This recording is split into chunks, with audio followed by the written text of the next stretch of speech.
ন্যায় পাব লাগে বুলি লিখি পেলাই গৌৰৱ গগৈয়ে তলত লিখে যে 26ত মুখ্যমন্ত্ৰীক শিক্ষা দিব। তাৰ মানে কি যে জুবিনৰ ন্যায়টোৰ লগত কোনো সম্পৰ্কই নাই। আৰু গৌৰৱ গগৈ জুবিনক কি ন্যায় দিব? জুবিনটো অসমীয়া ভাৰতীয় আছিল। গৌৰৱ গগৈ 2টা বাচ্চা এতিয়া ফৰেন কৰি থৈ দিছে। তেওঁ অসমীয়া ভাৰতীয় মানুহৰ মনৰ কথা কি বুজিব? পুতেকটোক ফৰেনাৰ বনাইছে আৰু কালি ইণ্ডিয়ান পতাকালৈ জোকৰাই আছে। আৰে নাগৰিকত্বটো চেঞ্জ কৰক না।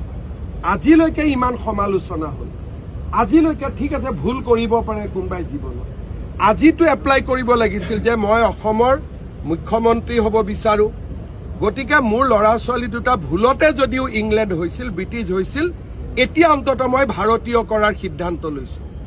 এই ঘোষণাটো হ'ব লাগিছিল নে নাই? তাৰমানে অসমৰ মুখ্যমন্ত্ৰীৰ বাসভৱনত 4জন মানুহ থাকিব। গৌৰৱ গগৈ ভাৰতীয়, বাকী 3টাই বিদেশী। কোন অফিচাৰ যাব তেওঁৰ ওচৰত? গতিকে আজি 4 মাহ হৈ গ'ল বিতৰ্কটো। নিজৰ ল'ৰা ছোৱালী দুটাক এতিয়া অন্ততঃ ভাৰতীয় কৰি ল'ব লাগে নে নালাগে? যিজন মানুহে ল'ৰা ছোৱালীক বিদেশী কৰিছে, সি হিমন্ত বিশ্ব শৰ্মাক বা কাকোৱে সমালোচনা কৰাৰ কোনো অধিকাৰ নাই।